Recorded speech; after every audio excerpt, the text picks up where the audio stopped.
It's currently 5 a.m., which is an absurd time to be awake, but here we are.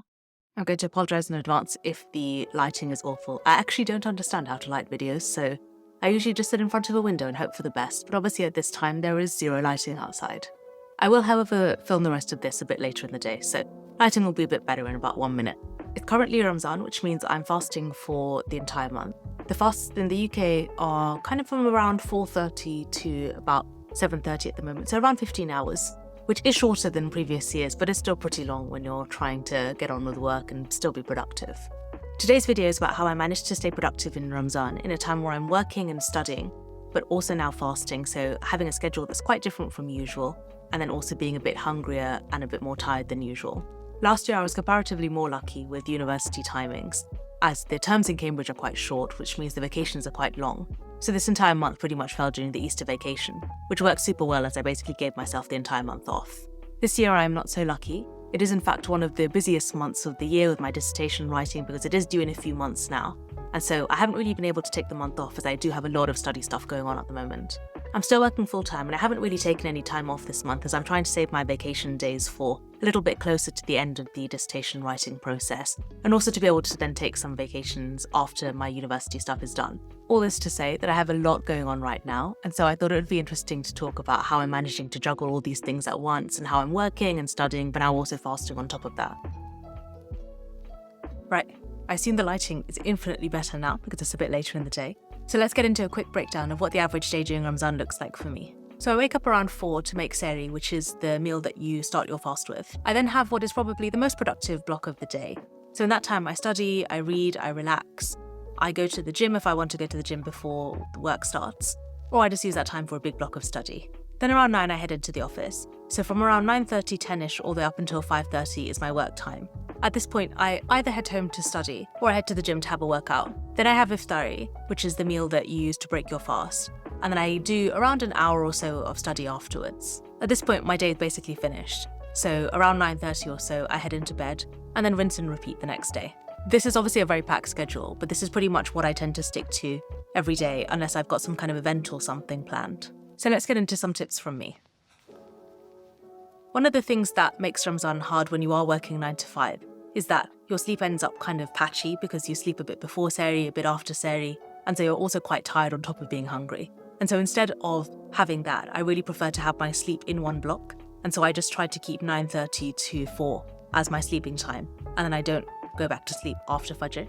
I'm generally a big morning person, so I actually really love the mornings, and although this is a little bit earlier than my usual mornings, I find it very peaceful being awake at 5, and so that for me is my kind of premium slot to relax, study, read.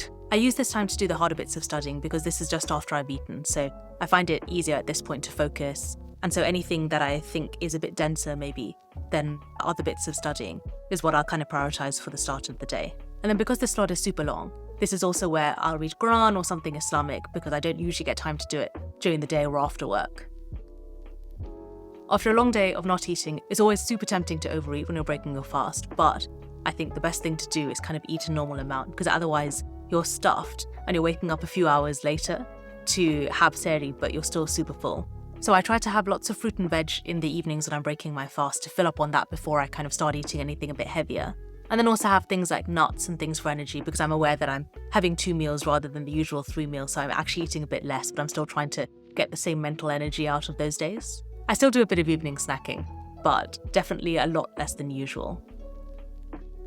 So I do still go to the gym during Ramadan, but I do try to take it a bit easier. So for me, this means that I don't lift any heavier than I usually do, so I just kind of stick with what I started with at the start of the month, rather than try to hit a personal best while I'm fasting. And then if I'm doing anything cardio-based, then I'll do it at the end of the day so that I can basically do it just before I break my fast and then I can eat and drink straight afterwards rather than have a long time during the day when I'm dehydrated. I also usually walk around a lot, but during Ramadan I try to keep that to a minimum and just kind of take the tube and the bus everywhere so that I don't overly tire myself out quite early in the day and then spend the rest of the day feeling very tired. It's definitely a bit harder to focus when you're hungry. So then during the workday and during any study time, I try to take longer breaks than I usually would. As always, I basically just keep everything timed, so I'll set a timer and I'll do my work. And I just make sure that the breaks in between the timers are bigger. But then if the timer's on, I try to stay very focused. I also still try to take a lunch break with my colleagues even though I'm not eating. So sometimes it's tempting to think if you're not eating, you'll just leave the lunch break and leave work an hour earlier. But actually, I think it's really nice to still have a longer break in the middle of the day and have a bit of time to socialise and kind of get away from the desk rather than spend 7 straight hours in front of the desk.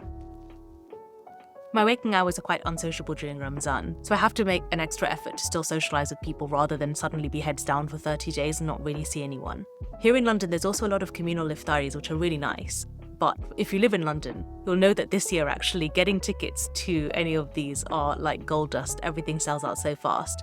And so I've just been trying to make sure I'm still seeing people once or twice a week to just have iftari or have dinner with people and then just sleep a little bit extra in the next day. I'm not generally a big sleeper, so it kind of sucks for me to get into bed early because I'm used to going to sleep late and still kind of waking up early. But because I'm waking up so early during Ramadan, I basically have to go to bed by around 9:30 just so that I can still get 6 or 7 hours of sleep before I wake up for Sehri. And so I just try to be very diligent about going to bed on time and reminding myself that I do have the next morning to relax and do whatever I want if I want to. But the time to start scrolling on TikTok is not just before bed because I actually do just need to get to sleep. The final thing is that I try not to be super hard on myself if I don't get as much done as usual. I know I'm already doing a lot with working and studying, and then adding Ramadan on top of that where you're then hungry and tired is not really a recipe for success. So I try to be very realistic about how many hours I have in the day to do studying or do things like making these YouTube videos, and then making sure that I'm not trying to cram too much into the days and then not actually being able to get any of that stuff done.